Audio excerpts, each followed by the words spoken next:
Topiknya pada hari ini mengatasi persoalan hidup yang tidak berdisiplin. Bagaimana mengatasi orang-orang yang tidak disiplin ini? Saudaraku. Sebab minggu yang lalu kita sudah melihat menjadi murid itu harus berdisiplin. Kalau tidak disiplin namanya bukan murid. Dan kita pun tahu tanpa disiplin tidak akan berhasil. Ya, tanpa disiplin tidak bisa bertumbuh. Begitu-begitu saja, hari lepas hari, tahun lepas tahun, saudaraku, tidak memberi buah kepada Tuhan, saudaraku. Nah, dan ini, saudaraku, membuat orang tersebut gagal dalam panggilannya, gagal dalam mengikut Tuhan. Tidak heran Paulus berkata, oleh sebab itu aku melatih tubuhku dan menguasainya sepenuhnya, supaya jangan aku yang sudah mengajar orang lain terbuang. Aku melatih tubuhku, tubuhku ini tunduk kepadaku, tubuhku ini tidak bisa malas-malas ini, dia katakan. Tubuhku ini tidak bisa menuruti kehendak daging. Kalau kuikuti kehendak dagingku, kemalasanku, aku akan gagal. Aku tidak berhasil, pekerjaanku terbengkalai. Tidak mau, dikatakan. Aku menguasai tubuhku ini supaya aku berhasil. Demikian Paulus berkata. Demikian juga kita, saudaraku. Amin, saudara. Ya. Kalau kita tidak rajin berdoa, saudaraku, saudara, berkat kita akan sangat minim, saudaraku. Boleh jadi hari Minggu saya bawakan kepada saudara mengenai berdoa ini, saudaraku, supaya jangan malas berdoa, saudaraku. Karena kalau kamu malas berdoa, berkat tidak turun kepadamu, tidak ada padamu karena kamu tidak berdoa, firman Tuhan berkata. Ya. Nah, jadi jangan malas berdoa juga, saudaraku. Nah, saudaraku, dan minggu yang lalu, saudara, kita telah melihat, saudaraku, bahwasanya kita perlu mendisiplin diri kita di dalam merenungkan firman Tuhan, membaca dan merenungkan firman Tuhan itu haruslah itu, saudaraku. Ya. Membaca firman Tuhan, kemudian renungkan firman Tuhan, saudaraku. Terus menerus, konsisten dikatakan. Artinya dengan tekun. Tidak satu hari saja, tidak 2 hari saja. Ya, supaya kita boleh bertumbuh dalam Tuhan. Kita harus kaya dengan firman Tuhan. Dan kamu akan mengenal kebenaran, kebenaran Tuhan membebaskan kamu, firman Tuhan berkata.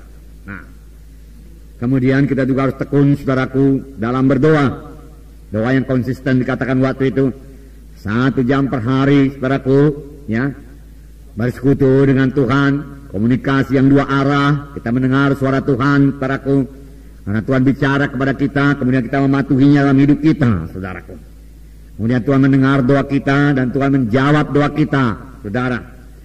Lalu kita menerima hasil doa kita. Kalau kita mau berdoa, kalau kita sudah mulai berdoa dengan tekun, dengan konsisten, saudaraku, berdoa itu nggak sulit-sulit lagi.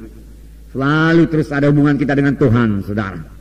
Tapi kalau sudah 2 hari nggak berdoa, saudaraku, lalu masuk dalam doa, payah kali cari persekutuan dengan Tuhan, saudaraku. Berat rasanya. Saudaraku, bergumul lebih dahulu, saudaraku. Boleh jadi mengaku dosa dulu, saudaraku. Lalu minta darah menyucikan, baru Tuhan berikan persekutuan kepada Tuhan. Dan mengaku, mulailah kita ini rajin berdoa.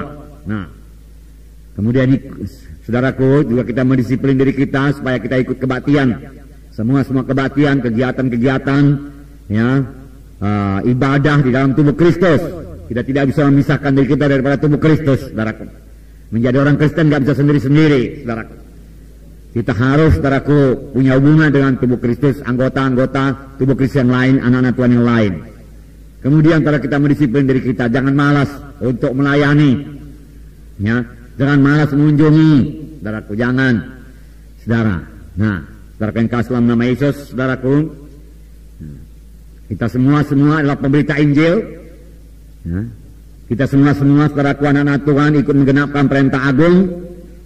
Sebagaimana sudah kita lihat, dengar waktu seminar kita beberapa minggu yang lalu, saudaraku, bahwasanya perintah agung itulah bagi semua anak-anak Tuhan.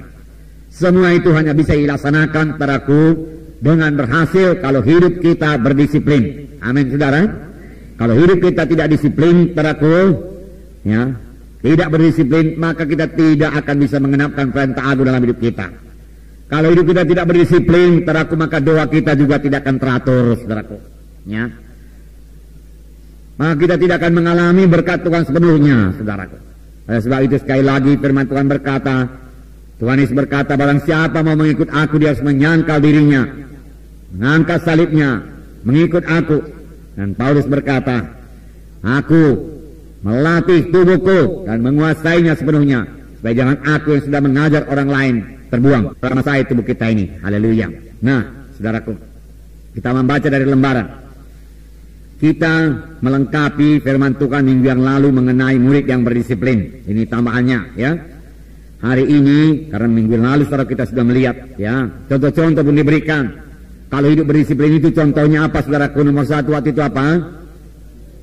Prajurit. Yang kedua, olahragawan, atlet ya, yang hidupnya tidak bisa sama dengan orang lain, ya menyangkal diri soal makanan, latihan keras ya.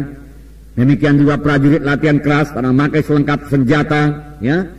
Mereka senjata yang selalu, apakah semua berfungsi dengan baik, saudaraku. Kemudian saudaraku, satu contoh lagi yaitu petani, saudaraku, yang memandang ke depan, yang punya visi ya. Jika dia bergairah mengerjakan apa yang perlu dikerjakan sekarang, saudaraku. Kadang-kadang orang tenggelam dalam gol di depan itu saja.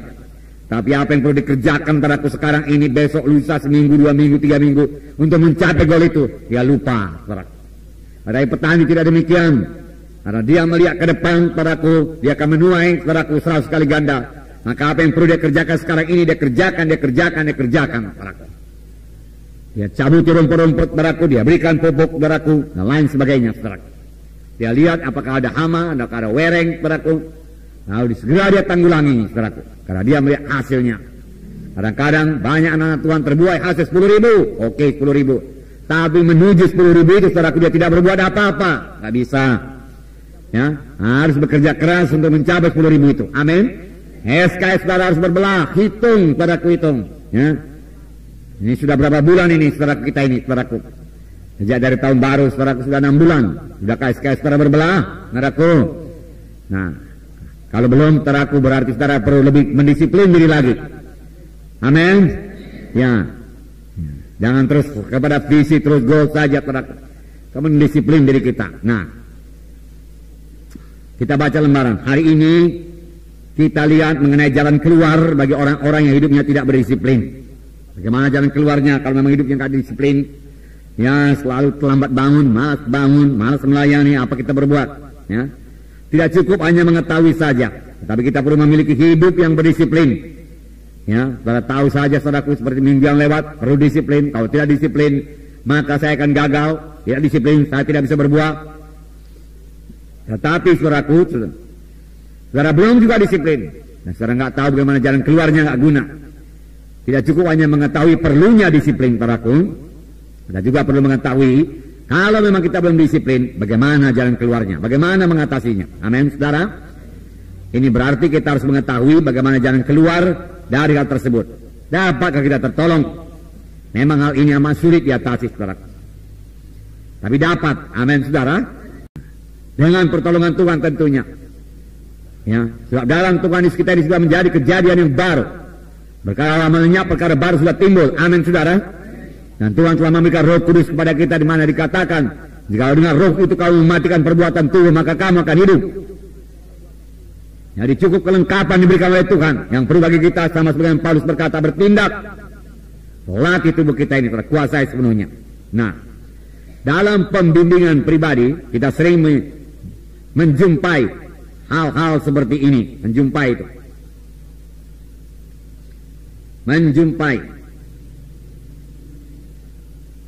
Jumpa hal-hal apa ini, saudaraku? Hal-hal yang tidak berdisiplin. Ya.